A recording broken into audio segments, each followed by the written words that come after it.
channel, welcome to Becoming Cleo. I am so excited that you're here. Today's video is going to be a little bit different than my typical video style because I really want this video to just be like a chit chat where we're just talking to each other, updating you guys on life and telling y'all how my Q1 went, some highlights, some not so beautiful moments, some things I want to improve on, and then also just talking about like some plans that I have for Q2.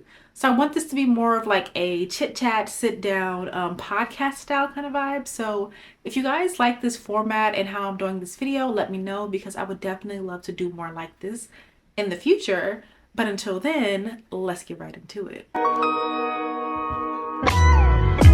Let's get into Q1.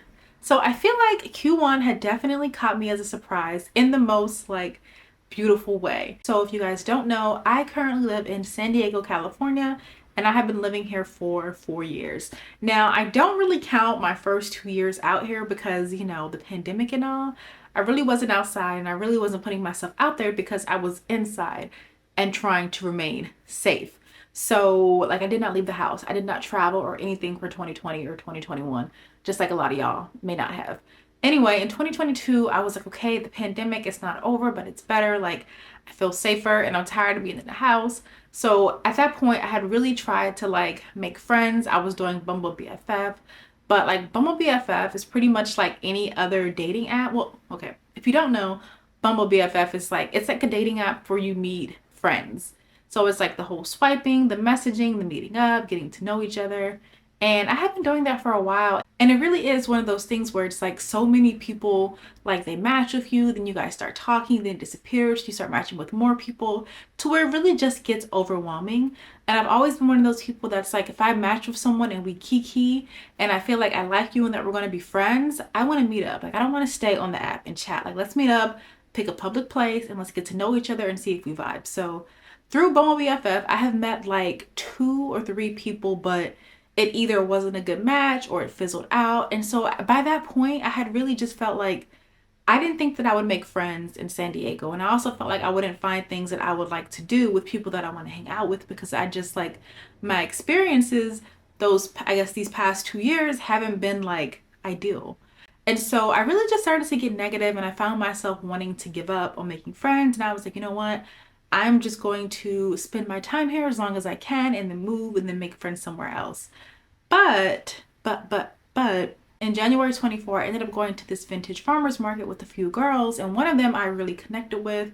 We've been hanging out, building this connection, friendship, and it's really been like such a beautiful and honestly like rewarding thing for me because not only have I been outside like exploring more and doing more things with her, but I've also just been like making a friend where I feel like it's really genuine, where I feel like it's mutual. And to me, that just like really excites me. So I'm really excited about like the fact that I'm making friends and the fact that I'm going to be making more friends because it's almost just like once that thing happens, like once you've made a friend, it feels like you can do it again. So I'm really excited for this summer to see what that brings and to make more friends. And it's been such a good time. I really did not see that coming because I felt like I was at the point where I was actually going to close the chapter on even trying in San Diego, but things kind of turn around for the better. And part of that is because my therapist and I were talking about how anytime I'm around like my community or around my people, like how anxiety is less, like how stress is less, and how I just feel like rejuvenated and like super excited because community is really one of those things that I value, one of those things that I really need. And so part of my goal with my therapist this year was to actually to start building my own community. And so far that has happened and I see like a complete change in my life, even with like making this friend and starting to build this community because I just feel like now I'm in a place where I have people locally where I can do things and hang out with. And I think that that's just like what I need. Like I would always say like, I want to go where my people are, like where community is where I will be. And so now that I'm finally creating that in San Diego, it just doesn't feel real. For you, Danny, if you're watching this, shout out to you. And so while that was like a highlight for Q1, I feel like, you know, I feel like life has like duality. And so the good can exist without the bad. And so on the not so beautiful thing about Q1, I felt like this entire quarter, really maybe like February and March, I really started to lose momentum when it comes to like my goals and going after things that I want. Like I feel like I really slowed down and I got to this point where I was just kind of like I don't want to call it necessarily like analysis paralysis, but it was one of those things to where I felt like stuck. Like not just like mentally stuck, but like physically stuck. Like stuck like I'm on the couch, I'm on my phone and I can't get up, stuck. And I just feel like I lost like a lot of momentum of like the things that I actually want to do and the things that I want to accomplish in my life. And the things that I enjoyed started to, I guess, become less joyful for me because I just really wasn't in a good mental state. Anxiety from work, there was like depression, there was just so many like mental health things going on that I just couldn't really focus on the things that I love and the things that I really want to do. And even yesterday, like we're in the beginning of Q2, but I still found myself just like not really feeling it and not really caring. And I kind of just wanted to like get out of that. And so today I really made sure that I made an effort to try my best to get outside, to stick to my to-do list and to do the things that I really want to do. And to be honest with y'all, like recording this YouTube video, I was like this close to being like, I'll just do it tomorrow. But me doing it tomorrow would just be like me putting it off. And so I say all that to say like, I lost a lot of momentum from the new year. And I feel like that's really common because like at the end of the year in December, it's like people are going for it. They're trying to start the new year off right. Like they're really trying their best. And then it's like January hits and you're still on this high, but then February rolls around, March rolls around, and it kind of just feels like it's the same thing, just easing back into like this routine you had prior. And so I'm really trying hard to get out of that like stuck rut feeling and to get more back into me. Something that is really going to help me with that is if I prioritize like walking and also my spiritual routine. I walked today and I went to the store and I got things that I needed. And I feel like all of that helped me to like set the tone of my day. And there were even points of the day where I felt like I wasn't productive or I was on the couch, like I was watching TV, and just where I could have been doing more of the things that I really wanted to do. But I think it was progress compared to the day before. So a huge thing for me for Q1 was like, I think I did a really good job being consistent on YouTube and posting for 11 weeks straight and finally hitting like 500 subscribers, which is like super freaking cool, but also like really crazy because 500 of y'all, like, what? But anyway, I fell off with TikTok. I fell off with my writing newsletter. And I just think that there are areas where I could have improved. Now, I want to give myself grace because I feel like a lot has been happening in my life, like good things and bad things, where I'm just trying to like navigate and handle it all. I think that me and my therapist talked about in my last session, I think we called it like fuel for the soul or something like that. But she was telling me that if there's anything that makes me feel good, that fills me with joy, to write it down and to have just like a list of things that are going to bring me joy.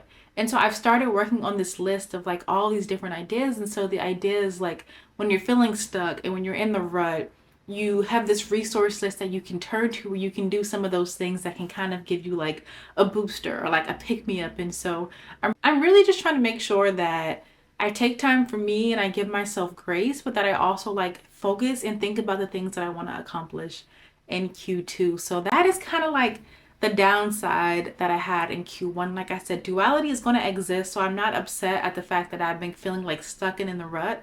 I'm just really down just like thinking about how to move forward and how to do it in a way where like it's sustainable and where I can be more so consistent and move with the ebbs and flows and not get too stuck when it comes to like how I'm feeling or when it comes to like what I'm doing in my life. Something else that I want to talk about as it relates to Q1 is setting boundaries in therapy. So on my channel, I talk a lot about like therapy and I kind of talk about setting boundaries too. And for me, I have been one of those people that's like, I thought that I was setting a boundary, but my therapist pointed out to me that I don't set boundaries in a way where it's clear for me or even clear for the other person. Like, I'm one of those people that would loosely set a boundary, like one of those things where it's like, well, maybe we'll see. Like, it's really a no in invisible ink, but I say maybe because I don't want to say no.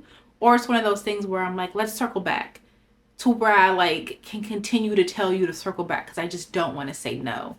And so I've been like that for a while and I just found myself like wanting to make a change. And so the therapist that I have right now, and I've been working with her since the summertime, and one of the things that we talked about was setting clear boundaries and like learning how to say no. And I think it was like last week I set a really clear and like concise, firm boundary with someone. it was well received. Like, it was received to the point where they understood it, they accepted it, but then they tried again to overstep that boundary, and I had to come in and I had to be like, hey, no, that doesn't work for me. I do think that it was easier to set it via text and say, no, I'm not available, opposed to like it being face to face or on FaceTime or Zoom or something like that, just because I'm still working on like saying it to the person's face, just because I have this like fear of confrontation.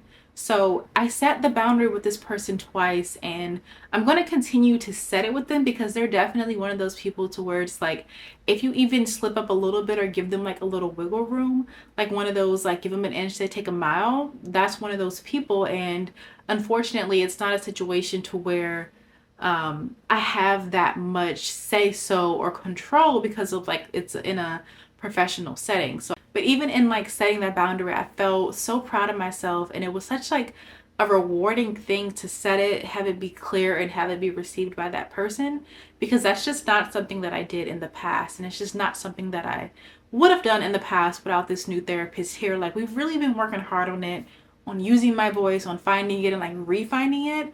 And I think that that's something that has like definitely been helping me, just because I am getting better and more comfortable with setting the boundary. It's just taking some time. I will say, like, when I wanted to set this boundary with this person, I did consult someone first, like before I sent the text. I was like, oh, like, do you think this is a good thing to say? Like, should I say this?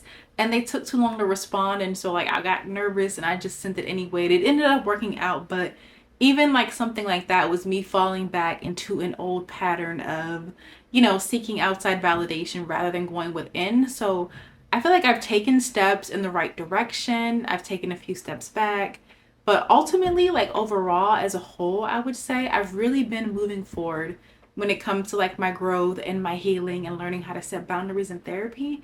And I feel like that's something that I wanted to share with y'all, because I've been talking about this channel, and this is like a really big highlight of Q1 that I just wanted to mention to y'all, because like we're out here setting boundaries. We're telling people no when like back in 20 whatever we were afraid to even use the word no. So look at that growth. And that's just one of the reasons why I love having a YouTube channel and why I love documenting my life, is because like I can go back and I can watch these videos and I can like see how I've changed and I can see how I've evolved, and it's really just like this video diary. And so I'm also just really happy to be here on YouTube too with y'all and like talking. And so with that being said, I just want to talk to you guys about like some Q2 things and like some things I have in the pipeline, things I have planned, things I want to do, and things I am doing too. So I told you guys in the last video, like I will link that right here, but I'm entering into my grown woman, grown and sexy era. And so one of the things that I'm going to be doing to enter that is I am making a summer bucket list of things that I want to do, because I just feel like there's so much of San Diego that I haven't explored. There's so much I haven't seen. And then there's also just like so much I want to do. So I'm definitely going to be making a bucket list of like all these different ideas that I have, because I'm really trying to be outside this summer. I'm trying to be at the beach. Like, I live by, I think, 12 beaches, and I tell you guys, this is so embarrassing, but I literally like did not go to the beach at all last year. I live by so many beaches, and I did not step foot on a beach. And I think that's just like, that's kind of problematic. Another thing for my Q2 goals is I'm going to recommit to my goals. So like I said, I lost momentum and I fell off, and so I feel like now is a good starting point. This is like the 12-week year. I think that's the book where they talk about how like you can get so much accomplished in 12 weeks. And so that's like what I'm really going to try to do. Like, so some of the things that you guys can see for me is like, of course, weekly YouTube videos. Every Friday I will be here, and if I'm not posting for a Friday, you know, I will let you guys know in the community chat. So be sure to check that out, because I do try to let you guys know in advance. Another thing is I have a Substack account, and so I've been using it to write like more heartfelt, you know, personal pieces. So I think I'm actually going to revamp it and make it into like a bi-weekly newsletter thing, where I'm just like talking to you guys, or where I'm just like sharing things. I'm still in the phases of like planning that out, so I don't know what that's going to look like yet. But once I do like figure out my Substack, best believe that I will let you guys know. I will link it. You guys can subscribe and take a look at that.